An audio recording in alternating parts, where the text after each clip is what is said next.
This morning, something happened that hasn't happened in 60 years. A founding member of OPEC, the most powerful oil cartel in history, just quit. And it didn't happen quietly. It happened in the middle of a war, a supply crisis, and a US president who's been gunning for OPEC for months. In the next few minutes, I'm going to break down exactly what happened, why it matters, and if you're an investor, what you should be watching right now. Stay with me, because this one is bigger than it looks. Let me give you the honest version. OPEC is a cartel. That's not an insult, that's literally what it is.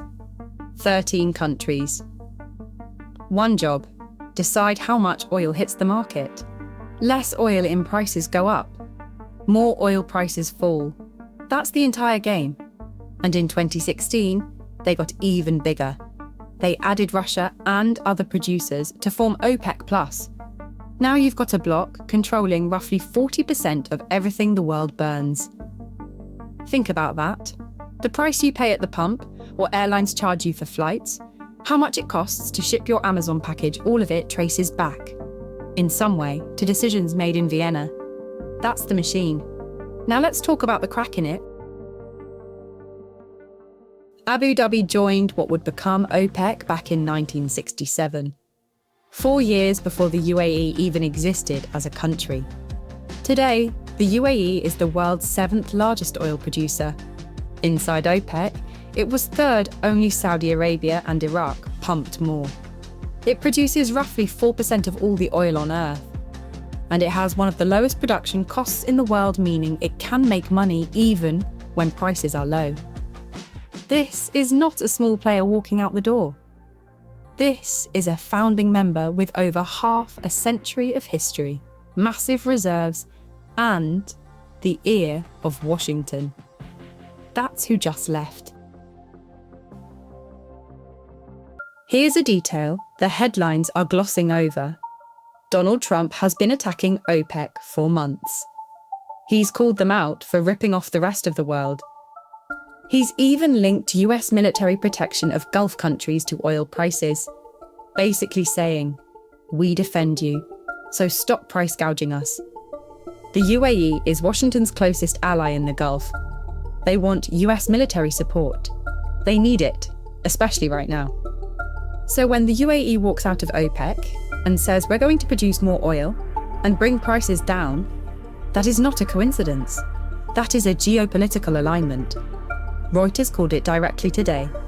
The UAE's exit represents a big win for President Trump. Watch that relationship carefully going forward.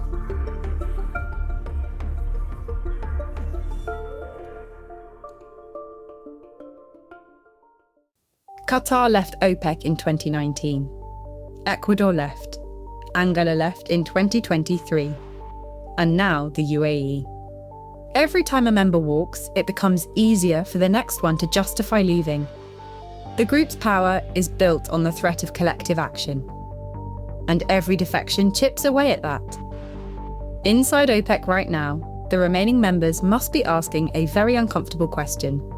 If the UAE can just pump whatever it wants commercially, why are we holding back? Russia, which has already broken agreements before, has every incentive to follow suit. Iraq has long chafed under its quota. The cartel's authority depends on compliance, and compliance is fracturing.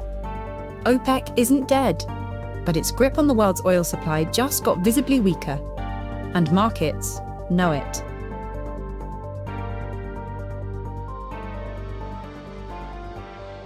First, oil prices. Short term. Volatile. Very volatile.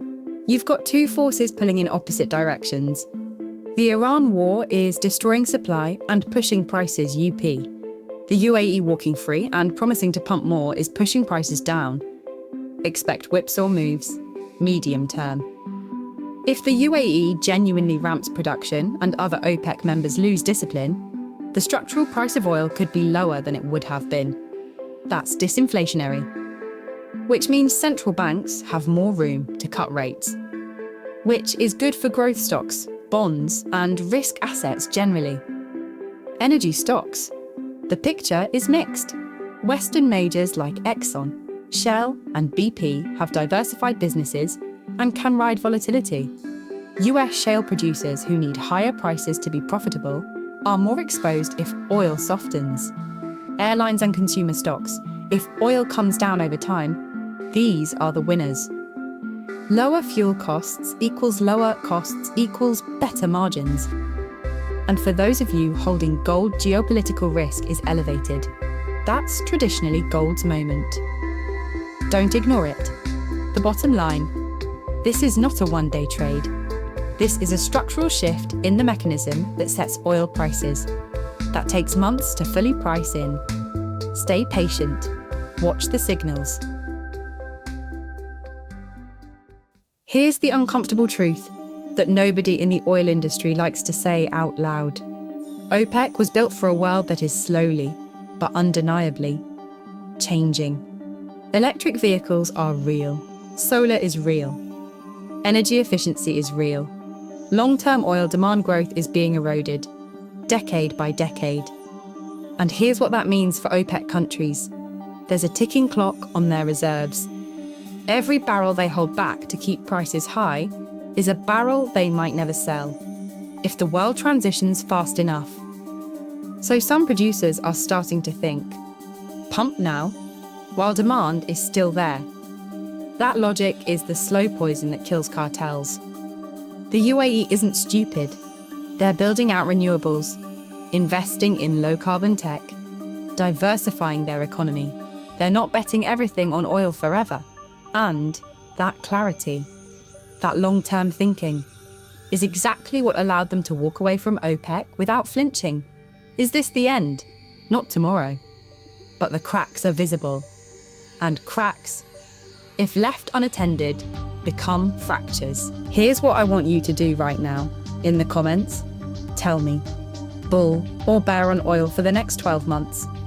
I'm reading every single one.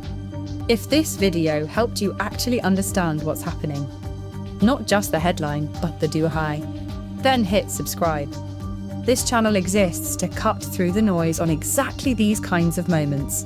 And share this with one person who's asking, what does this mean for me? Because that's why we made it. I'll see you in the next one.